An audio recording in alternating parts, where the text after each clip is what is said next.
కష్టాల్లో ఉన్న వారికి ఆలోచించకుండా సహాయం చేసే గొప్ప వ్యక్తిత్వం ఆయనది.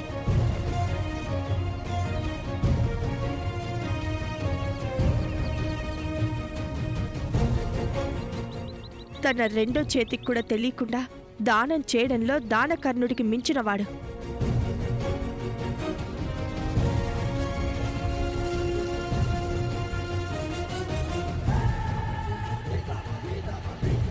ఇచ్చిన మాట నిలబెట్టుకోవడంలో ఆయన బలి చక్రవర్తి.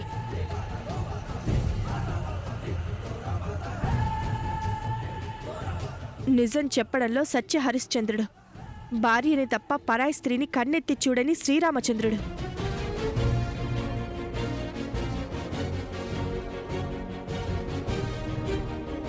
ఇంకా ఆయన గురించి చెప్పాలంటే ఎందుకు బాబాయ్?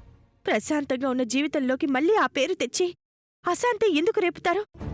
నేనేం అడగలేదమ్మా. నీ భర్త ఎలాంటి వాడు అని అడిగిన చిన్న మాటకి నువ్వే అతను దేవుడి చేసి చెప్పావు. అవును బాబాయ్, దేవుడే. అన్ని విషయాల్లోనూ దేవుడే.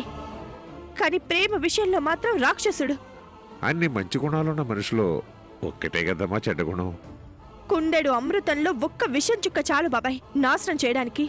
ఎన్నో అవలక్షణాలతో చాలా మంది తమ భార్యలను ఇబ్బంది పెడుతున్న ఈ రోజుల్లో ప్రేమతో పెట్టి ఇబ్బందిని భరించొచ్చు కదమ్మా. బాబాయ్, ఆ ఒక్క ప్రేమ చాలు బాబాయ్ అందరి జీవితాలు నాశనం అవ్వడానికి.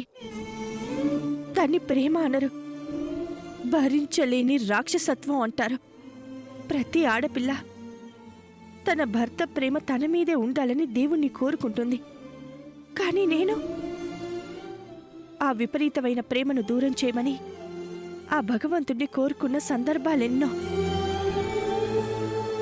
దూరం నుంచి చూసే వాళ్ళకి కొండలు నునుపగానే కనిపిస్తాయి బాబాయ్. అనుభవించే వాళ్ళకే తెలుస్తుంది బాబాయ్ ఆ ప్రేమ ఎంత నరకం అనేది. నేను అనుభవించి పడిన కష్టాలు చాలు.